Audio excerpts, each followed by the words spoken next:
Ate at kuya, ano ang masasabi nyo dito? Nanood ng concert ang magjowa. Bakit?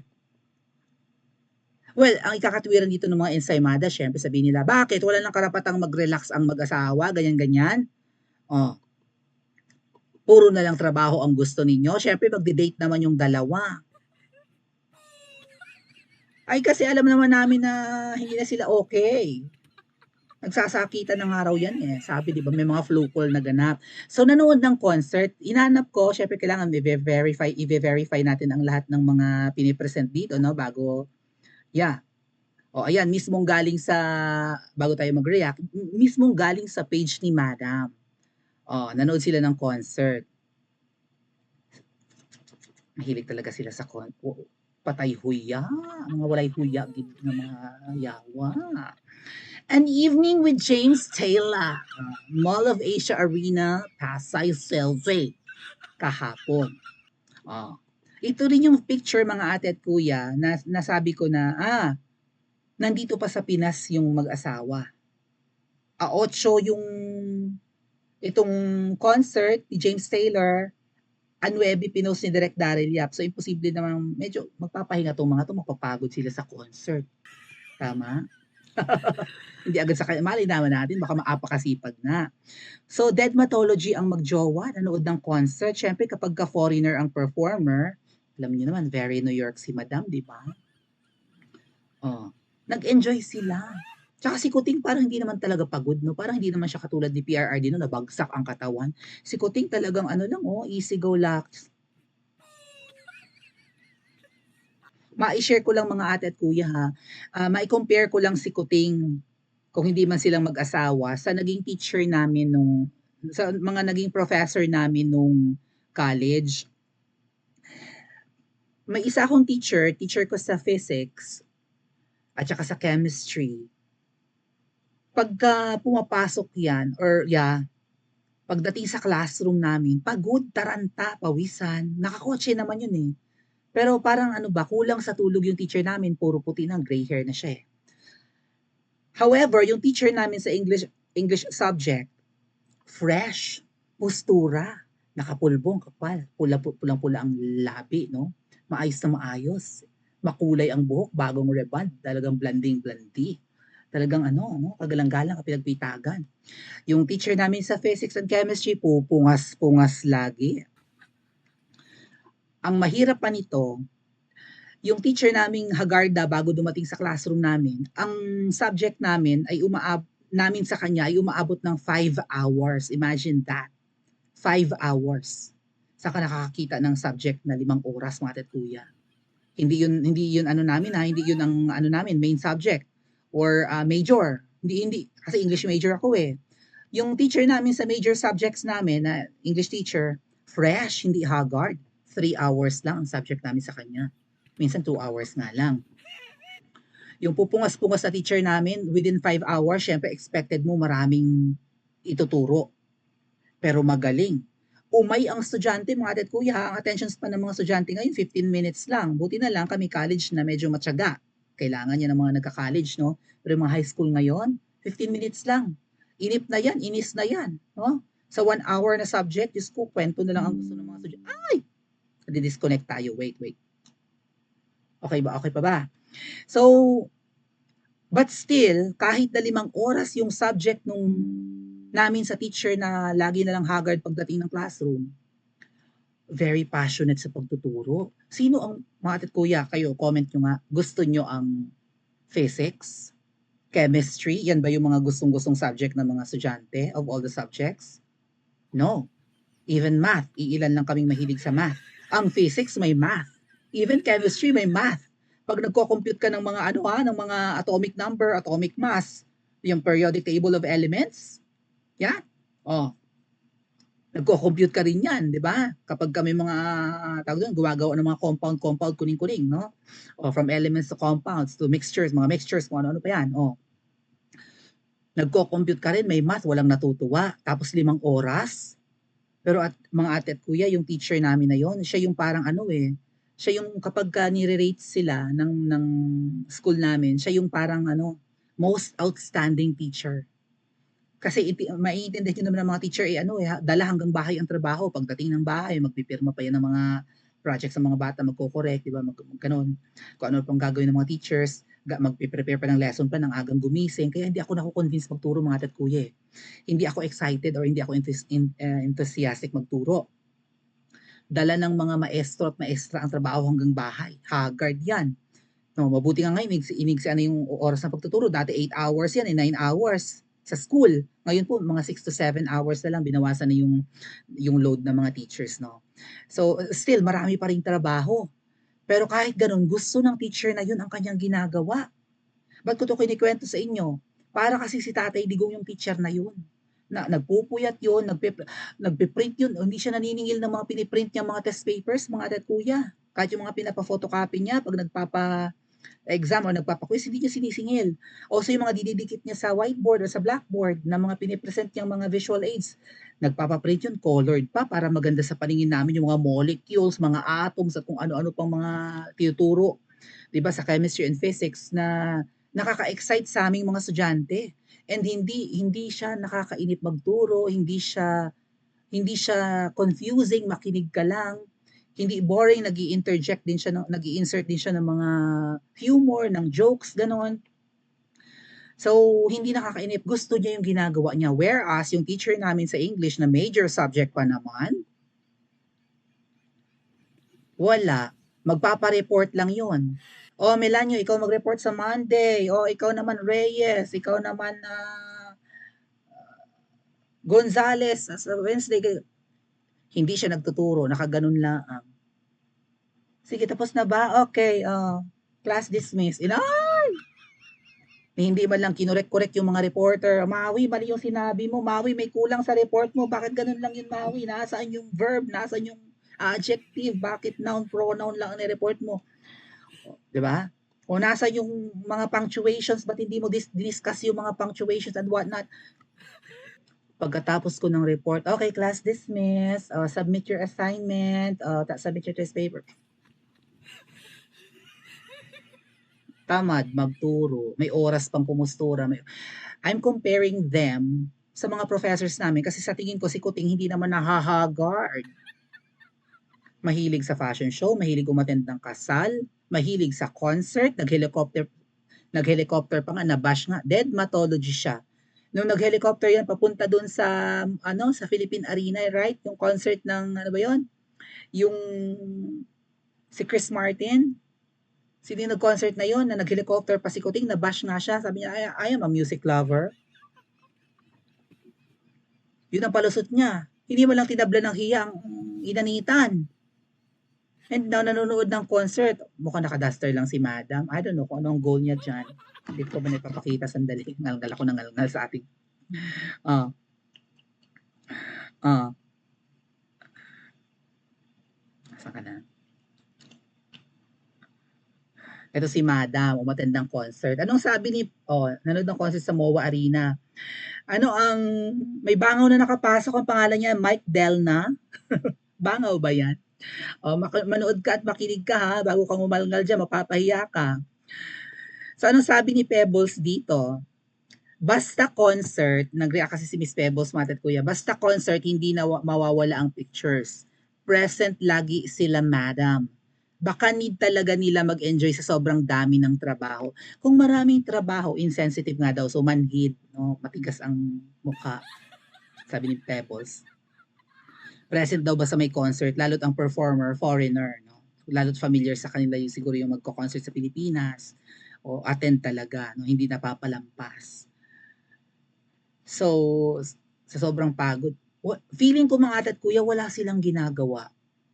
Like, hindi naman natin naririnig o nakikita kay VP Sara na lagi may cabinet meeting ang palasyo. Tama ba? Mukhang marami namang bakanting oras si Kuting. If yung mga appointees can deliver, hindi na sila magpakapagod. Di ba yun ang requirement, di umano? Di umano. Do you think they can deliver? If they can deliver, then go, push, appoint na yan. Dapat lang nagde-deliver, di ba? Kung ano man yung dinideliver, wala na tayong alam. Pero itong mga tao na ganito na nakaka-attend pa ng concert at if ino-flaunt pa sa social media at proud na proud pa, Insensitive indeed. Ngayon, anong dahilan kung bakit nanonood ng concert bukod sa talagang mga music lover kuno sila? Nagtatampo na raw o kaya nagsabi, nagtatampo na raw kasi si Ma'am Shi kay sa presidente nyo natin. Awkward. Sahin natin ang post ng News 5, mga sabi nga dito, nakakasuka daw ito mga ate at kuya. Nakakasuka daw yung pagpapatwitams ng magjowa. Ano ba, kinikilig ba kayo sa kanilang love affair? Kinikilig ba kayo sa kanilang moment? O, anong gusto mong palabasin ko, Ting, na masipag ka? O, nandito rin pala yung petsa, April 10, Miyerkules ang alis. Nandyan din yan po. Nakatakdang umalis ngayong April 10. So dito sa article na to, basahin natin nagtatampo na daw si Ma'am Shi kay Marcos Jr. Inamin ni President Marcos Jr. na 2 dates na nila ni Ma'am Shi, ni First Lady, alam nyo na, ang na-miss niya dahil sa kanyang schedule. Wow, punong-puno ang itinerary. So may scheduled date sila siguro once a week, no? Ayon sa Pangulo, babawi siya pagkabalik niya mula Amerika. Hindi ka pa nga nakakaalis, nag-concert na kayo. Date na rin yun. Di ba? Nakatakdang umalis si Marcos Jr. Nako, News 5, mag-ingat kayo sa pagtawag ng ganyan. Baka magurgur kayo. Ito talaga yung nakasulat mga tat kuya. Di ba? Nakatakdang umalis si Marcos Jr. papuntang Anemika sa Miyerkules, April 10 para dumalo sa trilateral meeting kasama si US President Joe Biden at Japanese Prime Minister Kishida Fumio. So tama ako, 'di ba? Ngayong April 10 pa lang aalis si Kuting. Mamaya 'yan for trilateral meeting ng Anemika at Japan at Pilipinas. Pag-uusapan doon ng fentanyl. Feeling ko panira yung kay PRRD. Pag-uusapan nila ang fentanyl. Babawi daw pagbalik daw ng Pilipinas. Babawi daw siya kay Ma'am Shi. Nakabawi ka na, nanonood kayo ng concert. Babawi pa dating. Yung lakwatsa nyo sa US, hindi yan trabaho.